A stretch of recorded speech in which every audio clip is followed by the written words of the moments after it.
Hi everyone! So I just finished The Broken Vows by Catharina Maura. I can say this probably wasn't my favorite one out of all of them. It was still a really good read. It's just the second chances trope, not my favorite. I really don't like it. And it's okay. You know, not every trope is for every person. I can say it was a really good read still. I just had to get past the, oh, great, they're coming back to each other. This one follows Zane and Celeste. Zane and Celeste are both in, like, I wouldn't say the real estate worlds, but kind of. They both buy hotels and renovate them and bring them back. Not just hotels. They renovate and rent like hotels, restaurants, you name it. They're both in that world. And they have known each other since, honestly, they were kids, like middle school, elementary school. And Zane has always liked her, but Zane doesn't know how to show a girl how he liked her in middle school and high school without teasing the crap out of her and making her feel bad about herself, which is what he did to Celeste, to be honest. So when it was time for college, she left. She went to London for 5 years. Okay, it is probably good to mention that when Celeste left to go to London, she took her best friend Lily with her. Okay, remember Lily, because she's an important part of this story later on. When Celeste came back from London, she had to go to this like charity gala thing that's run by the Windsors. Zane at that moment's like, I'm not giving up a second chance with her, and he goes after her hardcore. And then they start dating. But their grandparents are not on board with it at all. Like, their grandparents hate each other. Like, if you could pick anyone to be in an arranged marriage with your grandson, like, and merging those two companies together, that'd be the best. Like, in their minds, that was the best possible solution. Because they're both in the same world, and merging the two companies together would have been perfect. Not in the grandparents' eyes. They were like, nope. And you don't ever really understand why there was such a feud between the two grandparents in this book. They're together for 2 years. In that time, he becomes close with her parents and brother. They're all like family, and she becomes close with his siblings, and they're all like family, to the point where he's honestly like, I will give up my inheritance and I will marry her, and I do not care. It gets to the point where he's legit being like asking his grandma if they can get married. And she says no, and he's all like, I'm not really giving you a choice. You either let us get married or I walk away from it all and you lose a grandson. And he gets down on his knees and begs his grandmother to let this happen, and she still says no. All of his siblings get down on their knees too, because now like she's like a part of their family. And she's like, no. But while this is happening, Celeste's best friend, Lily, remember her, is on a bridge, about to jump off said bridge. But before she does, she calls Celeste, and Celeste rushes over to where she is and tries to talk her off the ledge, and Lily confesses that she's been in a relationship with Zane this whole time.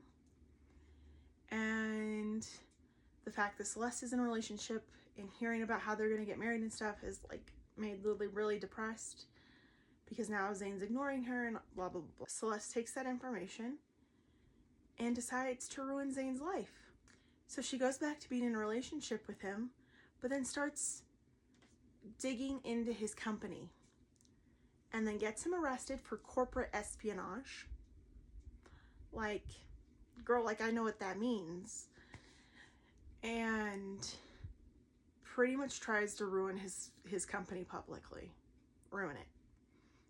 So much so to the fact that Grandma Windsor had to step in and be like, no, this isn't happening. And she makes it all go away. And so after that happens, he legit is like, stay the freak out of my sight or I will ruin you and your family. He said it a lot worse, but I'm making it PG here, guys. That's just the first half of the book. The second half is 5 years later, and she is back.